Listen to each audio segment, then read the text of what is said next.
अनीशा, एक अदम्य साहस की कहानी। अनीशा एक साधारण परिवार की बेटी अपनी खूबसूरती और तेज़ बुद्धि के कारण हमेशा लोगों की नज़रों में रहती थी। कॉलेज में कुछ लड़के तो उसके पीछे दीवाने थे, तो कुछ लड़कियां उससे जलती थीं। अनीशा की सौतेली माँ रेखा भी उससे नफ़रत करती थी। रेखा चाहती थी कि अनीशा कभी आगे ना बढ़ सके। हर रोज़ अनीशा नई चुनौतियों का सामना करती थी। कुछ लड़के उसकी खूबसूरती के दीवाने उसको छेड़ते, तो कुछ लड़कियां उसके बारे में अफवाहें फैलाती थीं। रेखा भी हर मौके पर उसे ताने मारती और नीचा दिखाने की कोशिश करती, लेकिन अनीशा ने कभी हार नहीं मानी। उसने अपनी पढ़ाई पर ध्यान केंद्रित रखा और हर मुश्किल का डटकर सामना किया। वो जानती थी कि उसकी सफलता ही उन लोगों को जवाब देगी। वो बहुत कुछ सहती रही और वक्त पर छोड़ देती। अनीशा बचपन से ही आईपीएस बनना चाहती थी, पर लोग उसके सपनों की बात सुनकर उसका मजाक उड़ाते थे। ग्रेजुएशन करने के बाद अनीशा ने आईपीएस करने के अलावा कुछ सोचा ही नहीं और वो उसकी तैयारियों में लग गई। अनीशा ने आईपीएस की तैयारी में बहुत मेहनत की। उसने दिन रात पढ़ाई की और हर संभव कोशिश की, लेकिन पहली बार में उसे सफलता नहीं मिली। अनीशा को थोड़ी निराशा हुई, लेकिन उसने हार नहीं मानी। उसने अपनी गलतियों से सीखा और फिर से तैयारी शुरू कर दी। दूसरी बार अनीशा ने और भी कड़ी मेहनत की। उसने अपनी कमज़ोरियों पर काम किया और अपनी तैयारी में और भी सुधार किए। रात दिन पढ़ाई की। इस बार अनीशा पूरी तरह से तैयार थी। 1 साल बाद अनीशा ने फिर से आईपीएस की परीक्षा दी। परीक्षा खत्म होने के बाद अनीशा को थोड़ी घबराहट हुई, लेकिन उसने हिम्मत नहीं हारी और परिणाम का इंतज़ार करने लगी। कुछ महीनों बाद परिणाम आ गए। इस बार भी अनीशा सफल नहीं हुई। इस बार इंटरव्यू के बाद भी सफलता नहीं मिली। अनीशा खूब रोई। इस बार लोग उसका और मजाक बनाने लगे, बोलते रहने दे, तुझसे नहीं होगा। अनीशा टूट चुकी थी। सौतेली माँ बहुत खुश थी। अपने हर परिचित से कह रही थी, आईपीएस बनना इतना आसान होता तो कहना ही क्या था। ये पढ़ाई करती नहीं थी, रात में जाग जाग कर आशिकों से प्रेम की पींगे लड़ाती थी। अनीशा का रो रो कर बुरा हाल था। वो असफलता से उतनी आहत नहीं थी। उसको बहुत बुरा लगता था जब सब उसका मजाक उड़ाते थे, लेकिन कभी किसी को जवाब नहीं देती थी। एक दिन अनीशा अपने कमरे में बैठकर भविष्य के बारे में सोच रही थी। उसी समय उसके पापा आए। पापा ने सर पर हाथ रखकर कहा, मुझे सब पता है। तुम गलत नहीं हो बेटा, बस हार मत मानो। तुम वो मत करो जो सब चाह रहे हैं, तुम वो करो जो तुम चाह रही हो। हार कर बैठ जाना असफलता है, लड़ते रहना असफलता की निशानी नहीं है। इसलिए लड़ते रहो, फिर से प्रयास करो। अनीशा अपने पापा को पकड़कर फड़क फड़क कर रो पड़ी। अनीशा को पापा ने कहा, बेटा मुझे माफ़ करना, मैंने दूसरी शादी की और तुम्हें इतना कष्ट हुआ। बाप बेटी गले मिलकर रो रहे थे। उन्होंने कहा, बेटा वचन दे, तुम हार नहीं मानोगी। अनीशा ने पापा के हाथ पर हाथ रखकर मुस्कुराते हुए कहा, आई प्रॉमिस। अनीशा को जीवन की एक संजीवनी मिल चुकी थी। एग्ज़ाम की तैयारी। अनीशा अब दोगुने उत्साह से एग्ज़ाम की तैयारी में लग गई। इस बार प्रीलिम्स के पहले अनीशा ज़्यादा रिलैक्स थी। परीक्षा कक्ष में खुद को ज़्यादा सजग और सहज महसूस कर रही थी। परीक्षा देने के बाद लग चुका था प्रीलिम्स हो जाएगा, अब बारी फाइनल की थी। अनीशा इस बार ज़्यादा से ज़्यादा आंसर राइटिंग की प्रैक्टिस करना चाह रही थी।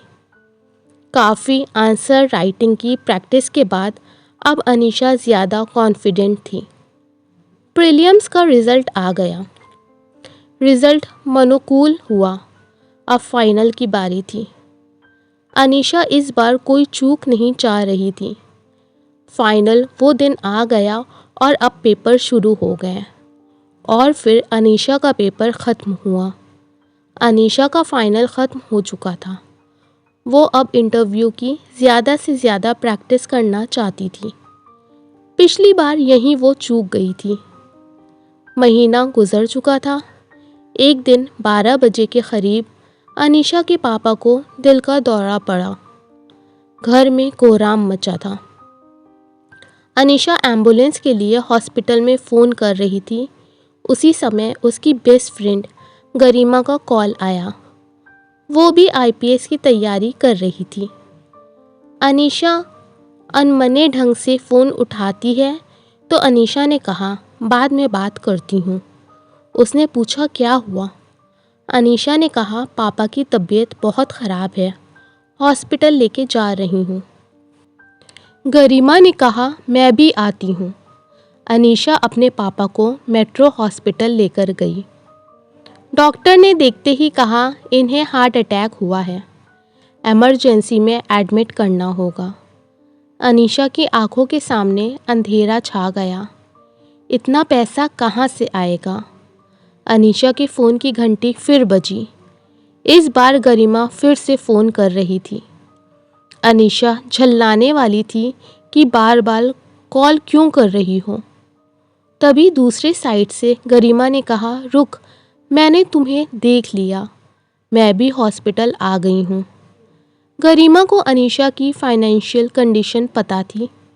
गरिमा ने कहा, अंकल को जल्द से इमरजेंसी में एडमिट कराओ। अनीशा हताश गरिमा को देख रही थी। गरिमा ने कहा, अरे तुम्हारा पैसा मेरा पैसा था, मैं ले आई। ये लो अपनी पहली किस्त के 2 लाख रुपए। इससे पहले कि अनीशा कुछ कहती, गरिमा ने पेमेंट काउंटर पर जमा कर 1 लाख जमा करा दिए। अब अनीशा के पापा इमरजेंसी में एडमिट हो चुके थे। गरिमा ने अनीशा से कहा, जो हमें करना था हम लोगों ने किया, अब भगवान से प्रार्थना करो और डॉक्टर पर भरोसा करो, सब अच्छा होगा। अनीशा कुछ पूछना चाह रही थी। गरिमा ने बचे 1 लाख उसके हाथ में देते हुए कहा, ये तुमने जो 3 साल मुझे पढ़ाया है उसकी फ़ीस है। अरे मैंने तुम्हें कॉल किया था ये बताने के लिए कि हम दोनों आईपीएस मेंस में पास कर गए हैं। अनीशा गरिमा से लिपटकर रोने लगी। रेखा की तेज़ आवाज़ अनीशा के कानों में आई, अपने पापा के पास क्यों नहीं हो? इससे पहले कि अनीशा कुछ बोल पाती, गरिमा ने कहा, आंटी वहाँ किसी की ज़रूरत नहीं है, डॉक्टर ने बाहर बैठने को कहा है। रेखा बड़बड़ाते हुए आगे बढ़ गई। कुछ दिनों के बाद अनीशा के पापा हॉस्पिटल से घर लौट आए। अब अनीशा फिर से इंटरव्यू की तैयारी में गरिमा के साथ लग गई। इंटरव्यू हुआ। दोनों ने अच्छे से इंटरव्यू दिया। रिज़ल्ट का इंतज़ार सारे आईपीएस की तैयारी करने वाले कर रहे थे और अनीशा अपनी ज़िंदगी में लगी थी। एक दिन शाम को गरिमा का कॉल आया। वो रोने लगी। वो कुछ बोल नहीं पा रही थी। अनीशा घबरा गई। गरिमा चाहकर भी बोल नहीं पा रही थी। सिर्फ टीवी सुनाई दिया अनीशा को। अनीशा भागकर टीवी खोलने गई। न्यूज़ लगाया तो वो भी फड़क फड़क कर रोने लगी। आईपीएस टॉपर का नाम टीवी पर इस बार के आईपीएस टॉपर का नाम आ रहा था। अनीशा ने टॉप किया था। खुद को संभालने के बाद अनीशा ने गरिमा को कॉल किया तो गरिमा ने रोते हुए कहा, गेट खोल, मैं गेट पर हूँ। हाथ में मिठाई का डब्बा लिए गरिमा ने कहा, तुमने टॉप की और मैं भी सफल हो गई, मुझे 11वीं रैंक आई है। अनीशा ने कहा, हाँ मैंने देखा। अनीशा के पापा पीछे खड़े होकर दोनों की बात सुन रहे थे। उनके आंखों से आंसू की धारा बह रही थी। अपने पापा को देखकर अनीशा लिपट गई और कहा, मैं जीत गई पापा, मैंने आईपीएस टॉप कर लिया है। उसके सर पर हाथ रखकर उसके पापा ने कहा, बेटा आज मैं भी जीत गया। रेखा जल भुनकर राख हो गई। अब कुछ नहीं हो सकता था। अनीशा ने अपनी सफलता से उन सभी लोगों को जवाब दिया जिन्होंने उसका मजाक उड़ाया और उसे नीचा दिखाने की कोशिश की। अनीशा की कहानी एक प्रेरणा है। ये हमें सिखाती है कि अगर हम हार ना माने और कड़ी मेहनत करें तो हम अपनी मंजिल ज़रूर पा सकते हैं। अनीशा की कहानी उन सभी लड़कियों के लिए भी प्रेरणा है जो अपने सपनों को पूरा करना चाहती हैं। अनीशा की कहानी का अंत यही नहीं होता। आईपीएस बनने के बाद अनीशा ने एक ईमानदार और कुशल अधिकारी बनकर समाज की सेवा की।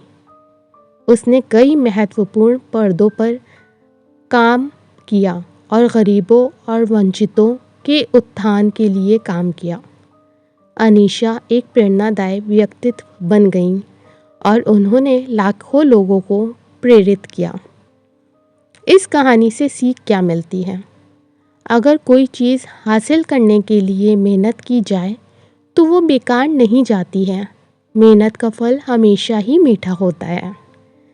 खूबसूरती और बुद्धि हमेशा ईर्ष्या का कारण बनते हैं। हमें हमेशा दूसरों का सम्मान करना चाहिए। हमें कठिन परिस्थितियों में भी हार नहीं मानना चाहिए। हमें अपने सपनों को पूरा करने के लिए कड़ी मेहनत करनी चाहिए। हमें ईमानदारी और सच्चाई के मार्ग पर चलना चाहिए। ये बहुत ही प्यारी सी कहानी ने बहुत सारा प्रेरणादायक सफलतापूर्वक कहानी से हमें वंचित किया है। अपनी ज़िंदगी में मेहनत करिए और ऊपर वाले पर रिज़ल्ट छोड़ दिए। मेरी वीडियो को लाइक कर दें, शेयर कर दें, सब्सक्राइब कर दें। साथ ही साथ बेल नोटिफिकेशन ऑन करना बिल्कुल भी मत भूलें। वीडियो के अपडेट्स मिल जाएंगे। धन्यवाद।